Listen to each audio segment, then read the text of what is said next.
Testing, testing, 1, 2, 3. Am I live? Am I good? Testing, testing, 1, 2, 3. Am I live? Am I good? Testing, testing. All right, it looks like I'm live.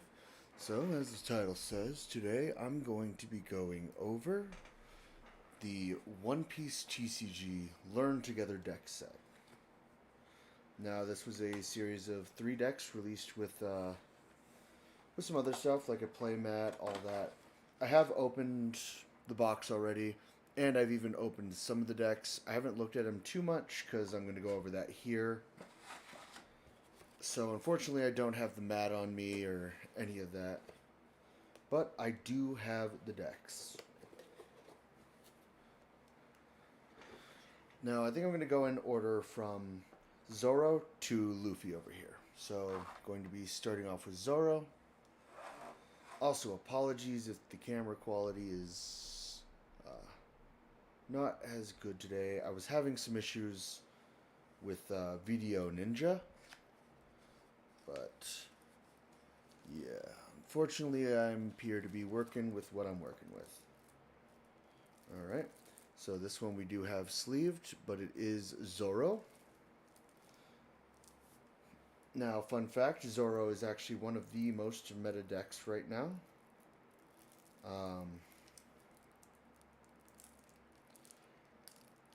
His deck is centered mostly around restanding himself to attack again, and just really more of a beatdown strategy like that.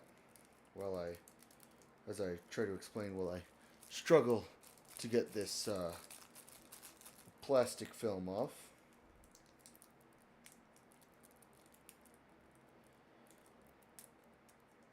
Yes, the one deck I didn't peel already is wanting to give me trouble for enough for all of them. So that is fun.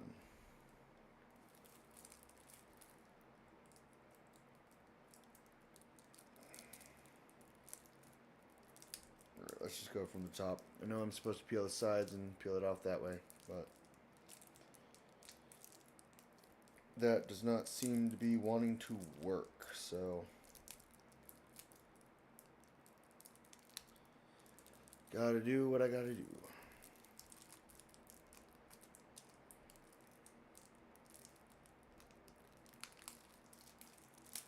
Alright, gotta start.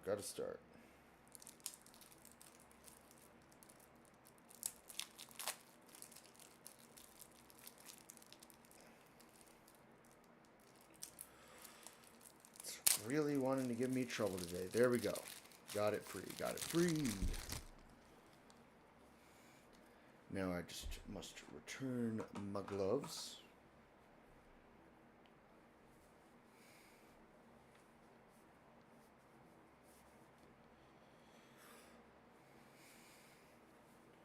Alright, so now we have Zoro. So for the leader effect, he's a 5k, 5 life, pretty standard, green only. And his ability is when he has 3 Dawn equipped during your turn. So basically just once per turn while you have 3 Dawn equipped. If he battles one of your opponent's characters, you can reset him as active, and then he can attack. Then he can attack again, except for a character that has 7 or less cost. So basically, you attack into him to destroy one of your opponent's characters. Unrest as he's an 8k. Unrest him using his ability, and then attacking lead. Or if your opponent has another character that's causing you trouble, as long as they're 8 cost or more, you attack them.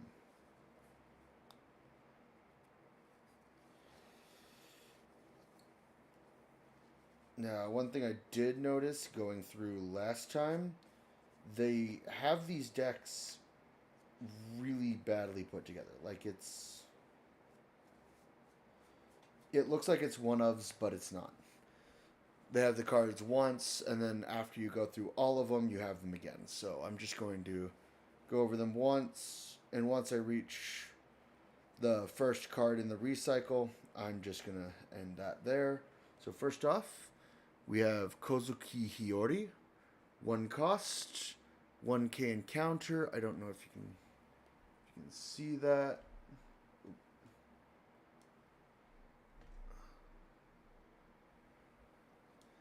But 1 cost, 1K encounter with 0 power. And her ability is active main. You can rest a Dawn card and herself. And if your leader is Zoro, look at the top 5 cards of your deck and reveal a slash attribute or green event and add it to hand. So, just a searcher if your leader is Zoro, which again, if you're playing her, your leader probably is Zoro. So, honestly, pretty good. Especially since she is technically a recyclable searcher. So you can use her more than once.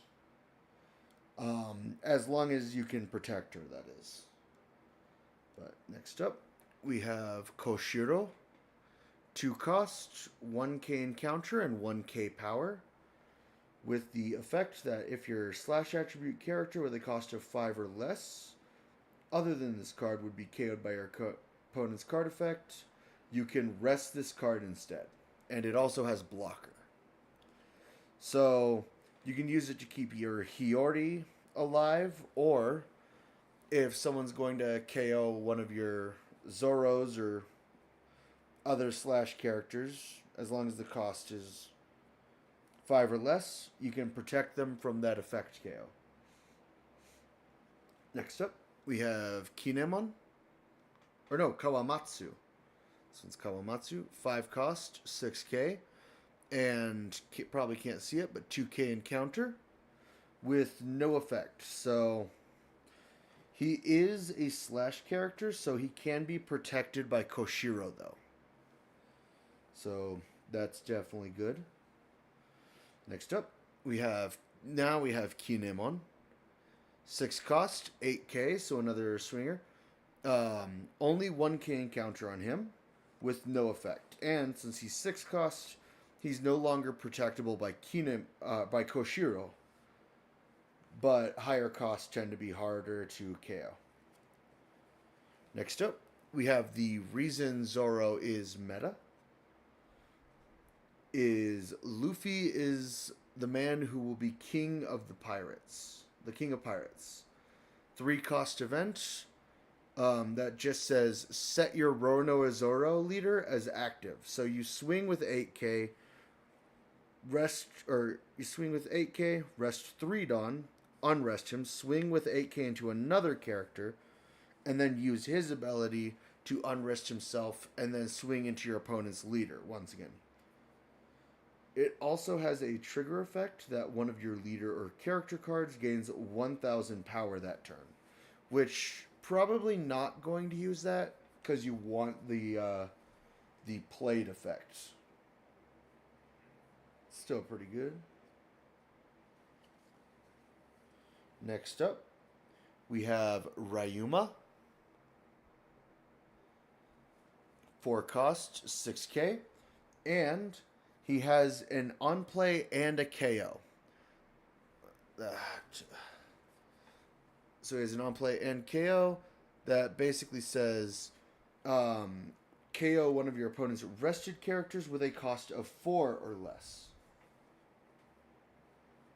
So that happens when you play him and when he goes down.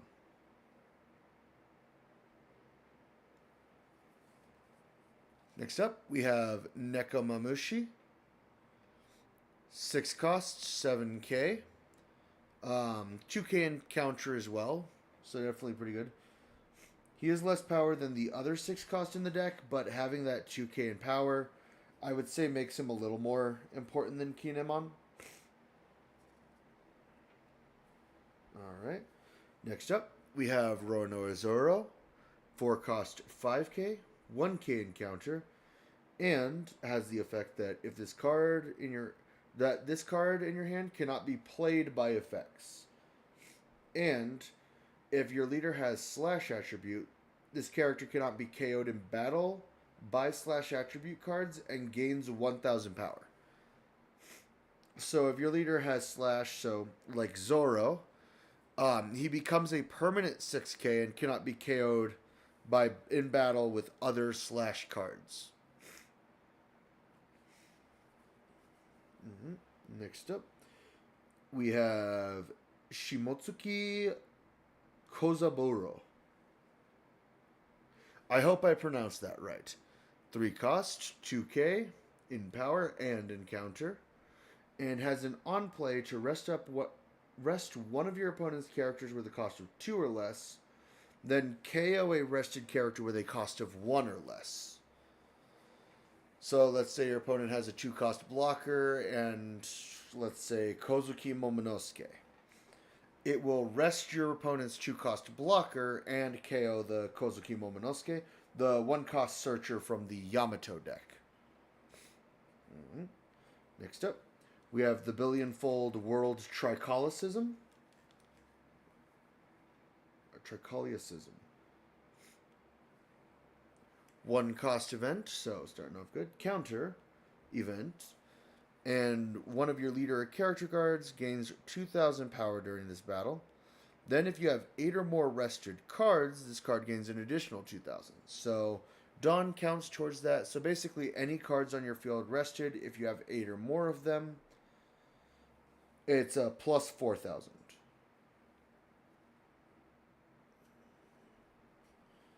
Alright, next up we have Cavendish. 5 cost 6k with 1k encounter. And it has an on play and when attacking effect that if your leader has Supernova's type and you have no other Cavendish characters, so he's your only Cavendish on board, set 2 of your Dawn cards as active. And Zoro does have Supernovas, so that works out well. Now, this being good because it's on play and when attacking, so that means every turn technically, unless he dies, you can unrest 2 Dawn per turn to use again. Next up, we have Smoker. And yes, that is Tashigi. Smoker and Tashigi's switched bodies for a bit. That's why that is Smoker and Tashigi's body. Alright, and we have a 5 cost 7k, so starting out good. 5 cost 7k with Banish, so we're doing really good here. Banish basically making it so when you take a life with that card by swinging into your enemy leader, that card that goes from their life goes to the trash instead of their hand. So it denies them a resource as well, and on a 5 cost with vanilla stats, that's pretty good. But it also has an active main where you that lets you set one of your Dawn cards as active. Then you can't set Dawn cards as active for the rest of the turn. So basically, what you would want to do is you would want to use Cavendish's effect first, allowing you to unrest 2 Dawn. Then you use her effect to rest or to set another Dawn as active. And then for the rest of the turn, you can't set Dawn as active. If you do it in the other order, you will lock yourself out of Cavendish's effect. So, not a really hard thing to get around, but just something to note. Next up, we have another 5 cost 7k. And this one is Tashigi. And has the on play to rest up one of your opponent's characters with a base cost of 6 or less. Then give 3 rested Dawn cards to your Roronoa Zora leader. So if you'll remember, his effect requires him to have 3 equipped Dawn. So if you play her, it rests one of your opponent's characters, perhaps a blocker that's annoying you, perhaps someone with an effect that might cause you trouble. And then you also give the 3 required Dawn to Zoro. So Zoro can then attack into that rested character, unrest himself, and then either, if your opponent saved the character, he can attack again. Actually, no, he can't, because it has to be a 6 or less, but then after he attacks that character, he can then attack into lead. And that's more or less the name of this game, is you get both board control and aggression. Alright, next up, we have another Roronoa Zoro. 4 cost 5k, 1k counter. Now he has two effects. The first one is always active, and if that is your... Oh, this one's basically rush, kind of. If your opponent has 2 or more characters, this character gains rush for characters only. So it can only attack characters that turn, but it can still attack the turn it's played. Next, if you're an on play, if your leader has the Straw Hat Crew type, rest up to one of your opponent's characters with a cost of 4 or less. And since you're playing Zoro, he has Straw Hat Crew. So what happens here is you play 4 for Zoro. He rests one of your opponent's characters, and then if they have 2 or more, you can swing into that character that was rested directly.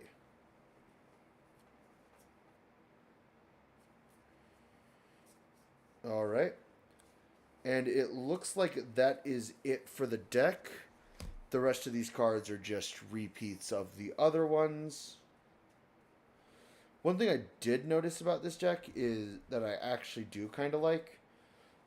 They have this symbol, which is not on other cards, that shows you a numbering system. Not sure what the numbering system is for, but it is the order the deck comes in. So, altogether, the Zoro structure deck for the Learn Together set is pretty good. There's definitely some upgrades I would make, but altogether, this is a very viable deck.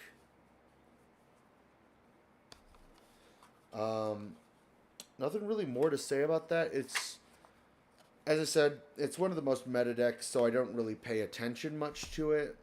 So that's why I don't have much to say about it. But next up, moving on to Nami. Now, this is the new blue-yellow Nami. I do have pure blue Nami that I love. They ruined her, but that's besides the point. But this one is blue-yellow Nami. 5k power, 4 life. Pretty standard for dual color. She has blue and yellow. And she has 2 effects. So the first one is a once per turn during your turn only. And it's when a card is removed from you or your opponent's life, you have 7 or less cards in hand, draw a card. So basically, on losing a life, it gives you some card advantage. This is pretty good. It is a once per turn, so honestly, taking 1 life per turn for both you and your opponent would probably be the most optimal way, not like trying to take multiple lives unless you're trying to finish off your opponent. But her other effect is when she has 1 Dawn equipped on your opponent's attack, you can trash 1 card from hand and she gains 2,000 power for the turn. So basically she's on field. Let's say your opponent's swinging with a 6k. If she has a Dawn equipped, just trashing a card from hand makes you completely safe from that attack. So a pretty good defensive ability and really plays in well with the on losing a life, either your opponent during your turn drawing a card. So you always have a card in hand. As long as you deal damage, you have a card in hand that allows you to protect yourself during your next turn. And since it's 2,000 for the turn, she remains 7k until your opponent ends their turn. So that's pretty good. Alright, this one, I probably should have done this with the other one, but this one seems like I have gotten it much more in order. So that's pretty nice. Not needing to search around for everything. So first off, we have Monkey D. Luffy. 8 cost with 8k power. Now, at base, he has Rush.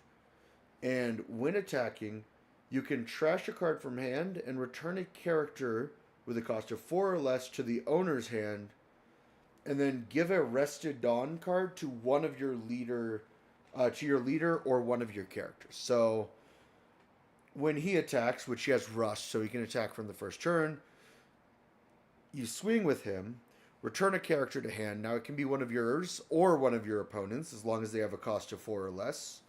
And this is really good for playing on-place searchers.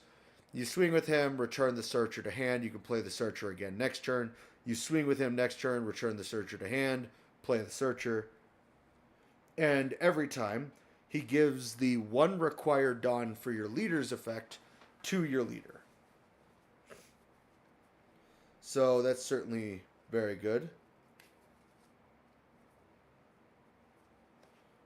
Is it worth buying a second Learn Together deck set?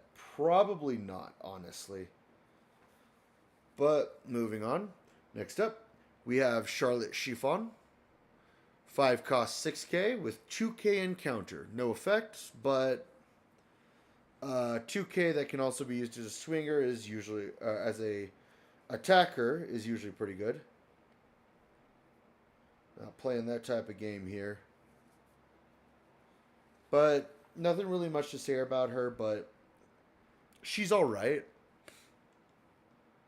Yeah, that's about it. Next up, we have Capone Gang Beige. 1 cost, 2k with 1k encounter.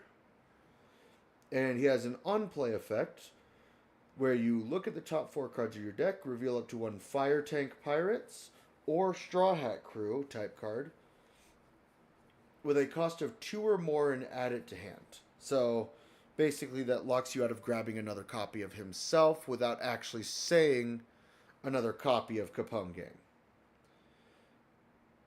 Now, for instance, most of your deck's going to be Straw Hats, but Charlotte Chiffon is also a Fire Tank Pirate. So that's going to be a common thing. Theme is like having Straw Hats and Fire Tanks. But next up, we have another Straw Hat. Usopp, 4 cost, 5k. 1k encounter, and has the on-play effect that if you have 2 or less characters with 5,000 power or more, play 1 character with 6,000 power or less and no base effect from hand. So basically, if you have, let's say, Capone Gang Beige and Usopp on board now, you could play a Charlotte Chiffon from hand for free. Or, probably its more important use is this next card that we have. That being the 6 cost, 6k, Nico Robin. She has 1k encounter and has a trigger that if you activate it from life, you get to play a yellow character with a cost of 3 or less from hand. Not really as useful, but the useful part, especially if you play her for free off of Usopp, is if your opponent has 3 or more life cards, trash up to 1 card from the top of your opponent's life. So basically it's banish on an on-play effect. So you don't even have to deal damage to get the banish. And again, she's 6k, so she is free to play off of Usopp's effect for 4 Dawn, essentially. And then during your next turn, you have a 5k and a 6k on board. All right, next up, we have your main searcher. Let's Crash This Wedding. 1 cost. And if your leader is multicolored, which blue-yellow, so our leader is multicolored, look at the top 5 cards of your deck and reveal a Straw Hat type card other than Let's Crash This Wedding and add it to hand. And the rest go to the bottom. So another searcher. Essentially is more or less what that one is. Pretty good. 1 cost searchers are always going to be a staple in One Piece. If you have a deck that has a 1 cost searcher, chances are it's going to be okay. But next up, we have Red Hawk, or the full name, Gum Gum Fire Fist Pistol Red Hawk. 1 cost event again. This time it has a main and a counter effect, which is pretty interesting. But its main effect is you rest an additional 3 Dawn And if you and your opponent have 5 or more life combined, KO one of your opponent's characters with a base cost of 5 or less. That's pretty good, but it is unfortunate that it becomes a 4 Dawn card. But even as a 4 Dawn effect, it's pretty good. The counter, it remains a 1 cost, and it's base plus 3,000. So when your opponent attacks, they are 3,000 more off the cost of 1 Dawn. So this is just a good card overall. It's removal when you need removal. It's protection when you need protection.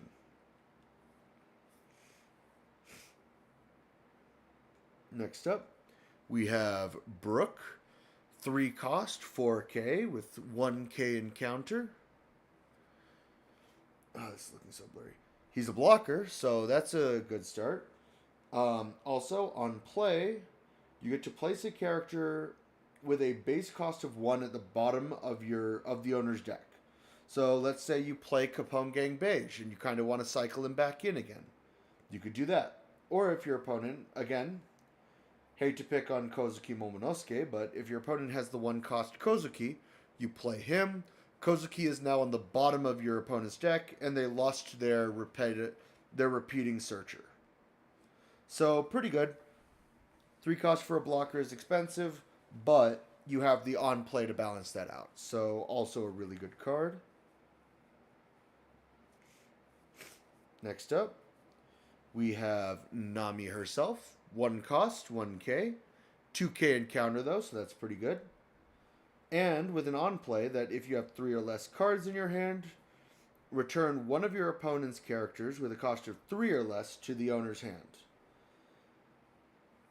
So it bounces a character on 1 cost if you have 3 or less cards in hand. Don't really know how useful that's going to be because, again, Nami has a lot of cycling. So don't really know how useful that's going to be. But again, having that ability to do that on a character with a 2K is always going to be good as well. Next up, we have Roanoa Zoro. 4 cost, 6K. All right. Vanilla stats with an effect. That's pretty good. So he has an on play where if you rest 2 Dawn when he's played, so he becomes a 6 cost essentially. Return up to 1 character with a cost of 5 or less to the owner's hand. So let's say, for instance, you want to use this to get your Nami, your Chiffon back to hand, your Usopp. And one thing I noticed about Usopp is, 5,000 power or more. So you would need to have 4Ks, all that. But you can also use it for Capone Gang Beige. Basically, anyone 5 cost or less. Unfortunately, that does lock you out of returning the Robin. But if you are at the point where you have to return a Robin, you don't actually have to return a Robin. It kind of becomes, that would kind of become redundant at that point because, again, your opponent has to have 3 or less, or 3 or more life, I believe. Yep, 3 or more life. So if you're dealing damage consistently and using Robin's effect to minus your opponent's life, chances are by the time you get this Zoro out at 6 cost, you're already going to have the your opponent damaged enough that Nico Robin's not going to go off anyways, so that's why that's not too bad. Next up, we have Charlotte Lola. 5 cost, 7K, 1K encounter with no effect.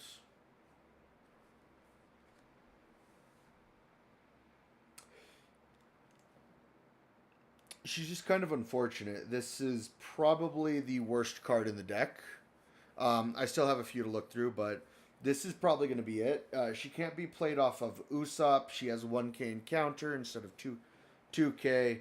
So she's just even though she's a 7K, which is, I say, is the best attacking stat, is 7K. If you can like swing, I swing 7, I swing 7, I swing 7, I swing 7, I swing. That's one of the best attacking stats. She gets that at base. but playing her is not worth using the Dawn. You could have just given to Chiffon after she was played for for free, alongside a 4 cost.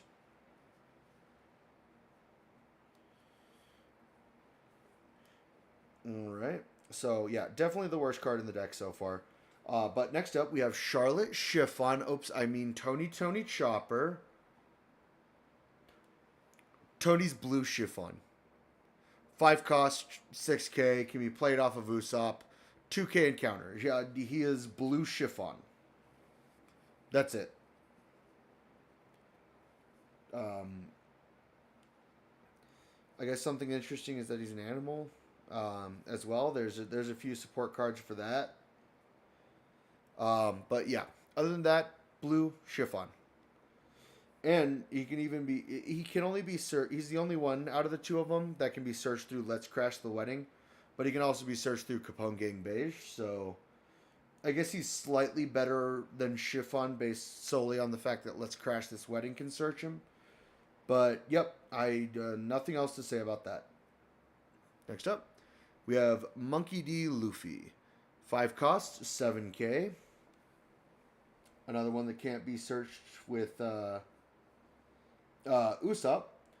1K encounter, but he is a 7K blocker, so that's actually pretty good. And 5 costs and higher tend to be a little bit harder to remove massive numbers with, like black decks, green decks, sometimes red decks, but I don't think a red deck is minusing enough to get over 7K on a blocker. So that's pretty good. He does have one drawback effect, though, that if you have 5 or more cards in hand, he cannot attack. But he has blockers, so I don't really care about that. So, yeah, I guess just a 7K blocker. He's alright. He's alright. I mean, definitely not Lola levels of bad here. Next up, last up, we have Sanji. 6K, 7,000 power. He has no counter. He does have the effect of when he would be KO'd by an effect, you can look at the top 5 cards of your deck and play a Straw Hat with a cost of 5 or less, and then the rest go to the bottom. Then on play, he returns a character with 5,000 base power or less to the owner's hand. So, same stats for Lola, more expensive, but his 2 effects definitely make it worth it. He's kind of annoying to get rid of because, again, 7K is just that magic number, in my opinion, where it becomes hard to deal with. So the easier way to deal with that would be card effects, especially if you're playing into a black deck or a green deck. So that's pretty good. And even just the form of removal or the returning of one of your searchers is also very good effect. Altogether, pretty good. If there was one card I would definitely take out of this, it would be Lola. And if you do take out the Lolas, if you get a second one, I would not. This is much more expensive than the structure decks at, I believe it was 40 for the Learn Together box. I don't think it's worth it to buy a second one, but if you did, if you have like infinite money and that's not a problem, yeah, I would replace the Lolas easily with more, either 2 of the 8-cost Monkey D. Luffy's, or 1 Monkey D. Luffy and 1 Sanji. If you have access to other blue cards, though, that might be better. Definitely, I would go with that. So, yep, the Nami deck is altogether pretty good as well. Next up, we have the finale at Monkey D. Luffy. And it's Gear 5 as well. So now he has 2 Gear 5 leaders. I believe one is black and purple, and the other is, of course, this red one. As per usual, 5 cost, 5 life, or 5,000, 5 life. Pretty standard, red only. And he has an active main ability that if he has one Dawn equipped, once per turn, you can give up to 2 rested Dawn cards to one of your characters. So basically, yeah, playing into the whole red archetype of aggression being your main gameplay. So let's see. This one is also out of order. So I'll do the same thing I did with the Zoro deck, where I just go over the cards once, and then I'll show that the rest of them are just repeats. So first up, oh, and he also has the symbol here. I didn't see that on the Nami deck, but on the Zoro and Luffy, I did. But first up, we have Koala. 1 cost, 1k, and 1k in counter. And has a once per turn that you can give 1 rested Dawn card to your leader or one of your characters. So that's actually just a really good effect. Just giving a rested Dawn card, and again, if you give Luffy one of your rested Dawn cards, Luffy then can give 2 rested Dawn cards to one of your characters. So that's definitely a really good ability. Next up, we have Roronoa Zoro. 4 cost, 5k, 1k in counter, and it's a pseudo full art. So it still has the border, as you can see, but it does have points where it's leaving the border, which is cool. So Dawn times 2, he gains Rush. So again, if Luffy has 1 Dawn, he gives 2 rested Dawn to Zoro. Zoro is now a 7k with Rush for that turn. And he also has an on KO that you can play a card with 6,000 power or less other than a copy of Roronoa Zoro from your hand. So, gains Rush pretty much for free with your leader's effect, and then can play a character when he leaves the field. Next up, we have Monkey D. Luffy. 5 cost, 6k, so he can be played off of Zoro's effect.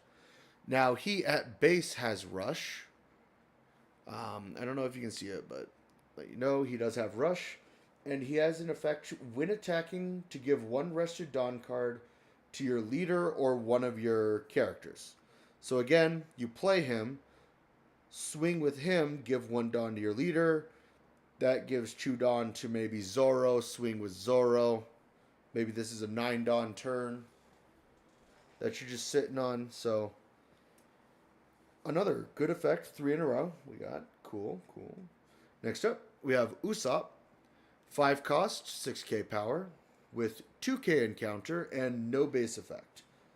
So he does have that 2k encounter, and he can be played off of this Zoro's effect. So that's okay. Alright, next up, we have Gum Gum Mole Pistol. 4 cost event. It has a trigger that just says play the event for free. And it's a main event that says give one of your opponent's characters minus 5,000 power. And then if you have a character with 6,000 power or more, KO one of your opponent's characters with 2,000 power or less. So again, playing really heavily into the 6,000 power. That seems to be what this deck is going for, is just swinging 6, or giving a bunch of Dawn and swinging 7, as I said previously. So that's pretty good. Next up, we have Gum Gum King Kong Gatling. No one's here to have heard that mix up. Good. So, 2 cost event. Trigger says to KO one of your opponent's characters with 5,000 power or less. So that's okay. That's pretty good. Up to one of your leaders, it has the main effect that up to one of your leader or character cards gains plus 3,000 power during this turn. Then if your opponent has a character with 7,000 power or more, up to one of your leader character cards gains 1,000 power during this turn. So you can make this a plus 4,000 to the same character, or you can make it a plus 3,000 to one character leader and then a 3,000 to another. So that's, again, pretty good. so far we haven't really had any duds for me to complain about. Almost. Um, this card might be one. We have Tony Chopper, 4K with 6K power, so vanilla stats again. 1K encounter with no effect. I would say really the only saving grace for him is that he can be played for free off of Zoro's effect. Um, or alternatively, he is a 4 cost, so that's not too bad. Good swinger and or good attacker, and the fact that he plays into the stat line that this deck likes to play around is also a really good factor. So, all right, yeah, I'll give Tony Chopper the pass. But next up, we have Roronoa Zoro, 5K, 5 cost, 6K, 1K encounter with the active main effect to give one Rested Dawn to your leader or one of your characters. So, again, give a Rested Dawn, give a Rested Dawn, give a Rested Dawn. Very aggression heavy deck, and the fact that this is an active main, so it happens once per turn, and it does not rest this Zoro. So this Zoro can still attack on a turn he uses this effect. So that's pretty good. And the pass I gave for Tony Chopper does not apply for Nami here. Now, again, there was a whole situation. They all swapped bodies. Frankie's body, it's Nami inside. So it's Nami in Frankie's body. 5 cost 7K with 1K encounter, no effect.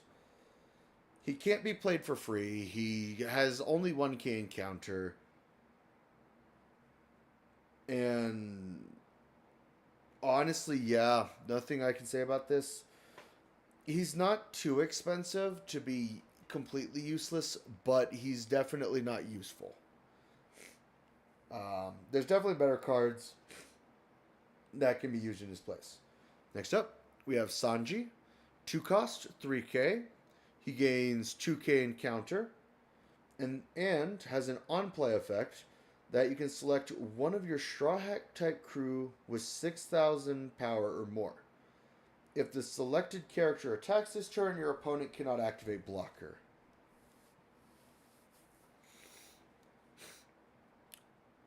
The effect's not great. If you're going to use them, I'd use them for a 2K. Just because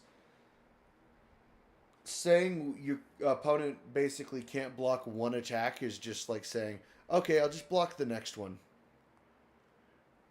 Now, if you lock an opponent's blocker from blocking, that's one thing. But having a card that says your opponent cannot activate blocker when this card specifically attacks generally isn't that good. I know Garp had one where it was a Black Navy, and he had the same effect. And honestly, even in my Garp deck, I played him at 1 tops, 2 tops, but I normally played him at 1. It's just like saying, all right, you're not going to be able to block this person specifically, and because no one in this deck has Banish, and Banish is not a common stat line, ability for red, that would make it a bit more dangerous if they added a Banish red card. But right now, not really that great. Next up, we have Nico Robin. 3 cost, 4K, 1K encounter, and has an effect when attacking if 2 Dawn are equipped. So again, playing into the leader effect of equipping 2 Dawn, Rested Dawn to a character. But if she has 2 Dawn equipped when attacking, so when she's 6K basically, again, that stat line's coming up, you can KO one of your opponent's characters with 4,000 power or less. Now, this is really good because blockers. Now, what I was saying about Sanji, where stopping your opponent from blocking one character isn't that good, she isn't stopping your opponent from blocking one character. She's stopping your opponent from blocking at all by just straight up getting rid of the blocker. Or if there's another annoying card that's causing you problems, let's say your opponent's playing Don Quixote do Flamingo. He's got a Dellinger on board. You want to get rid of it? You can, because I'm pretty sure Dellinger is. How much is Dellinger? I think he's 3K in power. I would need to look again, but. So again, this is a lot better than Sanji because she's not stopping your opponent from blocking a attack from a specific character. She's stopping your opponent from blocking at all.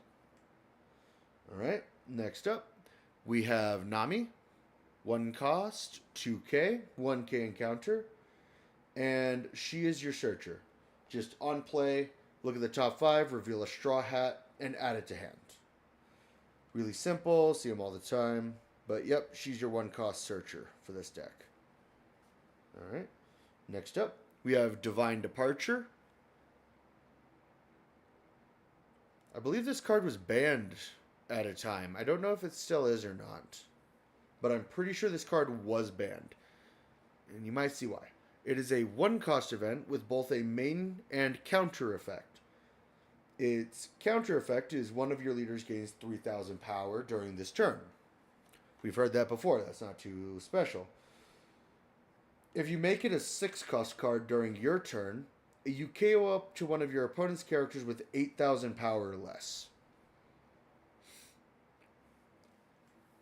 That KOs basically every annoying pretty much every annoying card in the game.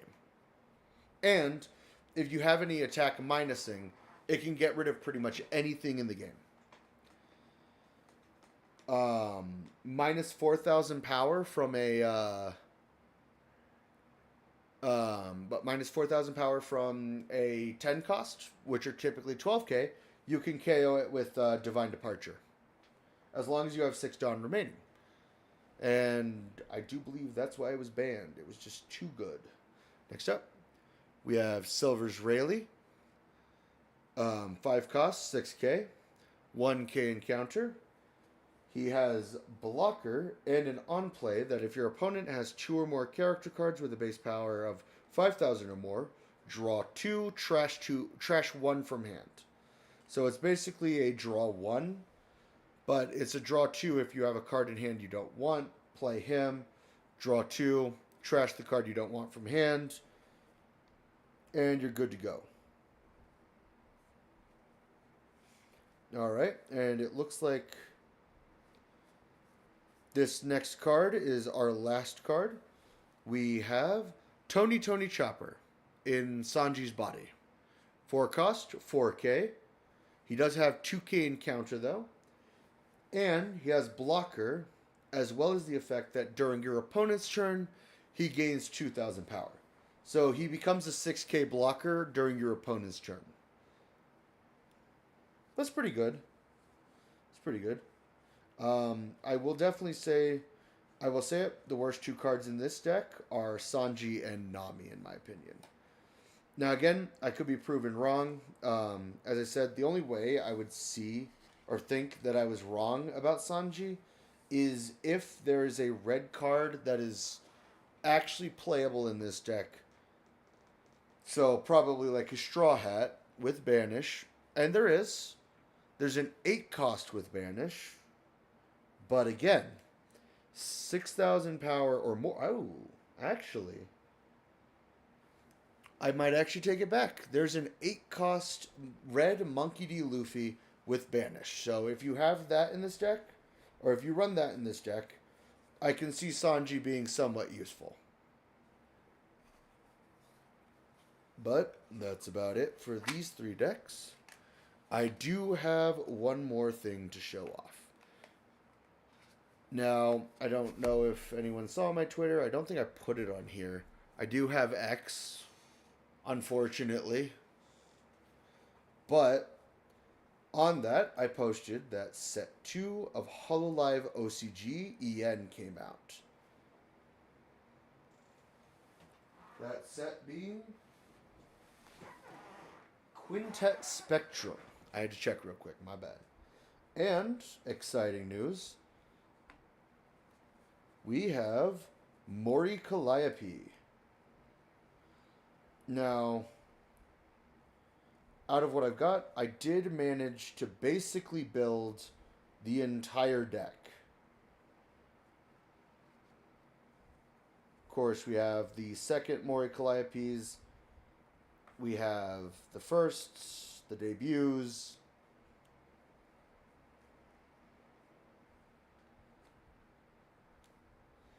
But I basically managed to build the entire deck except for one card in particular.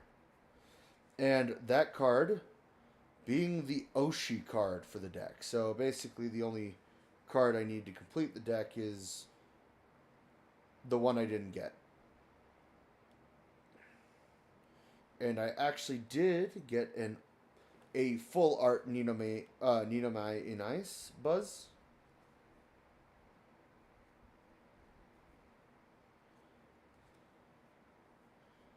Alright, and we have 6 of her only debut. Now, 2 of these debuts have a extra rule box that says that you can play as many copies in the deck as you want. So, this is a 50 card deck for Mori Calliope. The only card I'm missing is the Oshi card. So, hopefully I'll be getting that soon. But that's just some exciting news. Now, it actually has 7 leaders and releases, of course, the purple cards. So in set 1, we had 4 colors: red, blue, green, and white. Now we have purple. Still waiting on yellow. And the 7 Oshis, actually, which is exciting. So for red, we have Hosho Marine. For blue, we have Chloe from Hollow X. For green, we have Pavolia Rainy. Who was the white Oshi?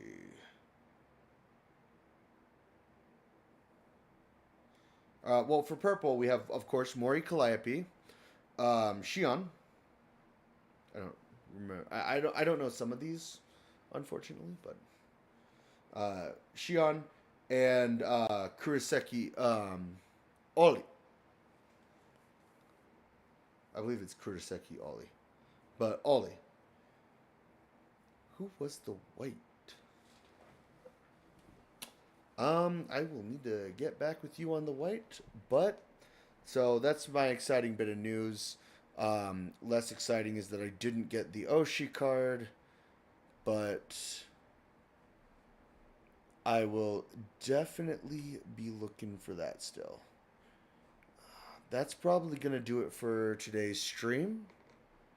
So overall, out of these 3,